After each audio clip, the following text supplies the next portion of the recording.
A very good evening to you and welcome to Idea TV News at 9. I am Cynthia Bassi. We begin with the headlines. EU funds new studies for Egypt, Greece. Niger launches real-time monitoring platform. NCAA gives airlines 7 days to provide special needs assistance. Madagascar targets digital skills training for youth by 2028. Algeria prepares for 5G as ZTE joins OOREDOO test. And away from Africa, former CNN host Don Lemon arrested after church protest. In business, Senate sets March 17 for 2026 budget passage. And sport, FALCONETS to face Senegal. Still in sports, over 20,000 athletes register for Lagos City Marathon. And now, the news info. The European Commission has approved €9.6 million to fund new preparatory studies for the Egypt-Greece GREGY electricity interconnection project. The funding provided under the Connecting Europe facility will support advanced technical assessments, including seabed mapping as work progresses on the proposed 3,000 megawatt subsea power cable linking the two countries. The GREGY project, developed by the COP Group in partnership with Greece's power grid operator IPTO and the Egyptian Electricity Transmission Company, involves a cable spanning about 950 kilometers across the Mediterranean. Once completed, the interconnection is expected to transit renewable electricity generated in Egypt to Greece and onward to the wider European Union market. The project is part of the EU's broader strategy to strengthen energy security, promote cross-border power links and cut carbon emissions, alongside similar initiatives connecting North Africa and Europe. Moving on, Niger's telecommunications regulator has launched a real-time monitoring platform to strengthen oversight of mobile networks across the country. The platform was inaugurated on Wednesday in Niamey by the Niger Telecommunications and Post Regulatory Authority. The system will allow regulators to track voice, data and messaging traffic, assess quality of service and monitor critical digital infrastructure as part of efforts to improve transparency, service delivery and revenue collection in the sector. The move comes as mobile penetration dipped slightly to about 60%, while internet usage jumped to 40% in early 2025, underlining the government's push to tighten regulation and support Niger's digital transformation. The Nigerian Civil Aviation Authority has ordered all domestic airlines to integrate a mandatory special needs assistance option into their ticket reservation systems within 7 days. The move aims to improve access for passengers with disabilities and persons with reduced mobility. The directive announced today by the NCCA's Director of Public Affairs, Mike Achimogu, requires airlines to include a clearly identifiable feature across all booking channels, including online platforms and phone reservations. Airlines must also actively ask passengers if they require assistance before completing ticket purchases. The NCAA warned that non-compliance within the 7-day window would attract regulatory action under the Nigeria Civil Aviation Regulations 2023. The regulator said the directive reinforces previous guidelines and ensures airlines meet international accessibility standards. Still in Africa, Madagascar has announced plans to train tens of thousands of young people in digital skills by 2028 in a bid to tackle youth unemployment and prepare the workforce for the digital economy. The government has launched the ASAN AI program, which will train 1,300 youth for jobs in digital customer relations and business processing outsourcing, including call center operations and supervisory roles. Officials say the program responds to rising demand for job-ready digital talent from local and international firms and will run alongside other initiatives, including D-Click Skills for Job and a planned National Digital Institute.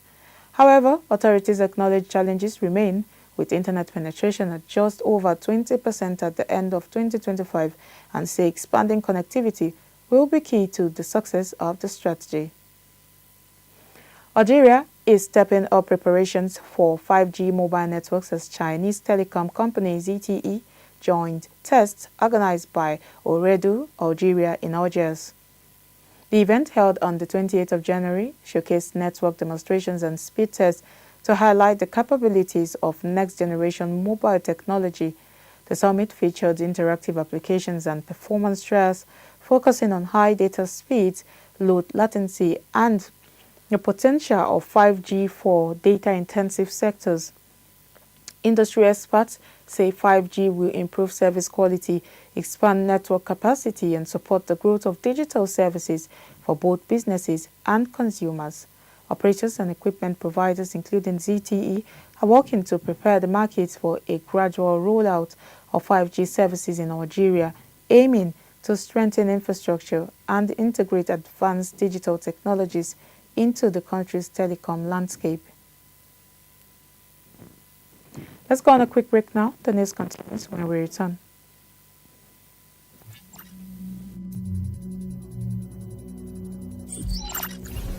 Internet of Things, IoT. The Internet of Things, IoT, is all about creating a connected network of physical devices, from smart refrigerators to industrial sensors that collect and exchange data. IoT applications are driving efficiency in industries like healthcare, manufacturing, and transportation, but security vulnerabilities are a growing issue. With more devices getting connected, cyber attacks targeting IoT systems have surged. Despite these challenges, the IoT market is forecasted to reach $1.6 trillion by 2025, making it a pivotal technology in smart homes, cities, and industrial processes.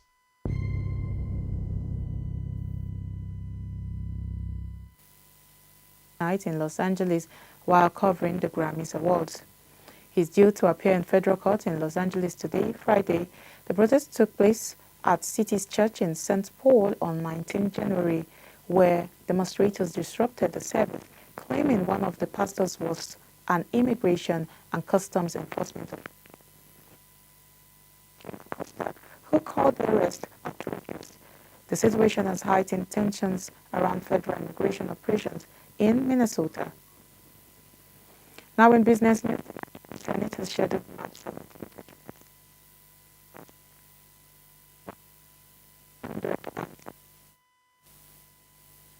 appropriation bill.